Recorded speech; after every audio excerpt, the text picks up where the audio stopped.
Le balbuzard pêcheur, c'est un très grand rapace qui fait plus d'1,50 m d'envergure. C'est un rapace piscivore, c'est-à-dire qu'il mange du poisson. Le balbuzard est célèbre parce qu'il est très très rare. Donc il a cessé de nicher en France à partir de la première moitié du XXe siècle et il est revenu tout seul s'installer en forêt d'Orléans au début des années 80. Il faut savoir que le balbuzard pêcheur, c'est une espèce déjà un peu extraordinaire.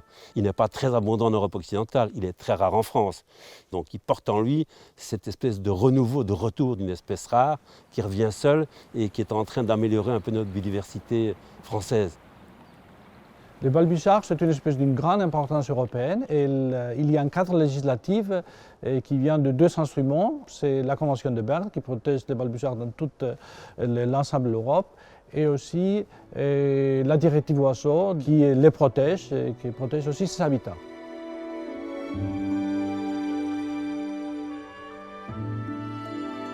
Quand on a une espèce protégée telle que le balbuzard sur un massif forestier, l'objectif c'est bien de maintenir son habitat. Donc là on sait que son habitat ce sont des pins adultes et donc quand on a localisé les nids pendant la période de reproduction, c'est de limiter au maximum le dérangement pour que l'espèce puisse s'assurer sa reproduction, élever ses petits jusqu'à l'envol.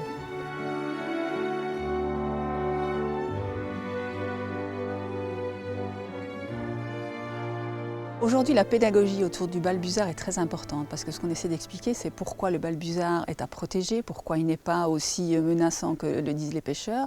Et tout ça passe par une communication, par des images.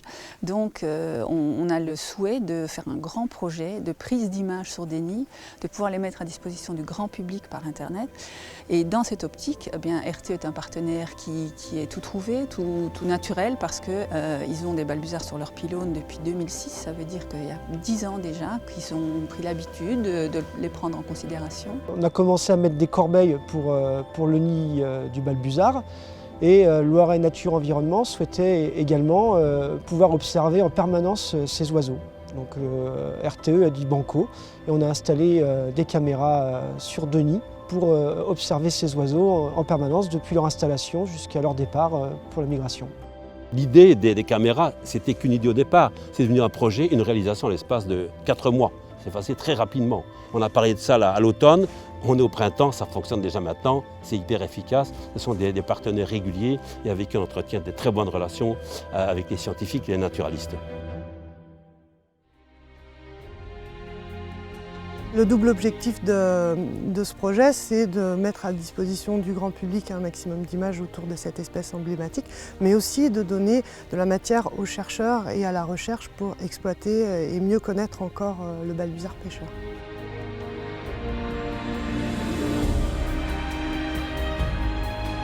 En matière de protection, quand il y a des menaces sur certains nids, quand il y a de la prédation de la part de carnivores, on va pouvoir les filmer. On saura comment ça se passe. Et on saura aussi quel type de protection on peut adapter pour chaque nid. Ça, c'est important. La loi, c'est bien, mais ce n'est pas assez. Disons, il faut que l'environnement soit dans le cœur des gens. Parce que nous ne faisons pas les lois pour les oiseaux, nous faisons les lois pour les sociétés. Si les gens pensent que ce ne sont pas des enjeux importants pour nous, ça sera fini. Donc l'aspect éducatif de ce projet est fondamental.